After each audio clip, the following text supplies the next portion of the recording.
সেটা সবাই বুঝতেই পারছো। প্রথমে আমি ছবি দেখিয়ে দিলাম কেমনভাবে করব। এবার আমি একটি পাত্রে এই পাথরটিকে ভালো করে ধুয়ে নেব। গায়ে কিছু বালি লেগেছিল, তাই একে ধুয়ে দিলাম।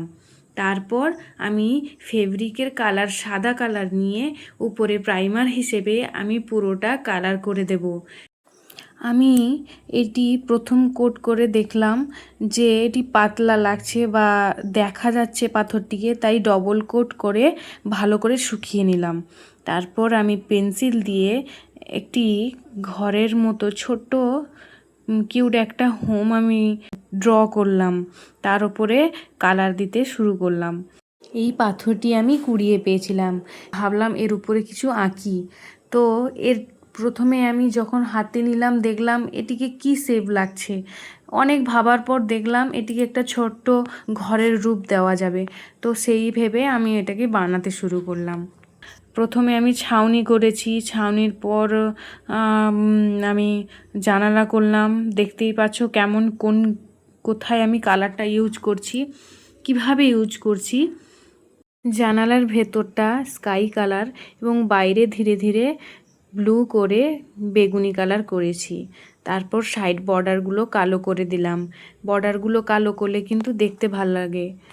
আমার কিন্তু এইটা বানানোর সময় মনে পড়ছে ছোটোবেলায় কিছু কবিতার বইতে, পড়ার বইগুলোতে কিছু কিছু ঘর থাকতো, ঠিক এইরকম কুঁড়ে ঘরের মতো লাগতো দেখতে।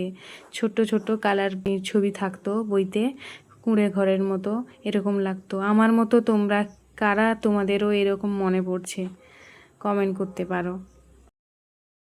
একদিকে পাথরটাও ভারী ছিল, বারবার হাত থেকে গলে পড়ছে। এবার রং করতে করতে ভালো করে ধরতে হয়েছে। সাইডে পাতা করলাম, মানে গাছের ঝোপ করলাম ছোট্ট করে। ছোট জায়গা তো বেশি কিছু করা যাচ্ছে না, যতটুকুই পেরেছি ততটুকুই করেছি। এবার চিমনিতে আমি পিঙ্ক কালার দিয়েছি। ওই পিঙ্ক কালারটা আমি গালে ব্লাশার হিসেবে ব্যবহার করছি। ওইটাই দিতে আমাকে একটু বেশি কিউট লাগছে ওই জিনিসটা, তাই না? তোমরা বলতে পারো কেমন লাগছে জিনিসটা।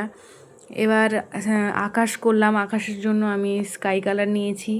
স্কাই কালারের পরে আমি ওটা শুকিয়ে নিয়ে তারপরে আমি মেঘের জন্য সাদা কালার ইউজ করেছি। কিছু কিছু জায়গায় মেঘ করলাম। তোমরা হয়তো ভাববে এটিকে কী কাজে ব্যবহৃত করা যাবে।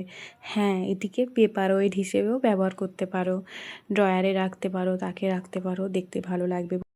পুরো পেন্টিং করার পরে আমি এটিকে রেজিন দিয়ে উপরে আমি পলিশ করে দিলাম, যাতে এই রঙটি অনেক দিন টেকসই হয় এবং এটিকে দেখতে চকচকে লাগে। এবার দেখো দেখি ফাইনাল লুকটা কেমন লাগে। এই ধরনের ভিডিও আমার পেজে আসতেই থাকবে। যদি ভালো লেগে থাকে লাইক, সাবস্ক্রাইব, কমেন্ট করো। টাটা।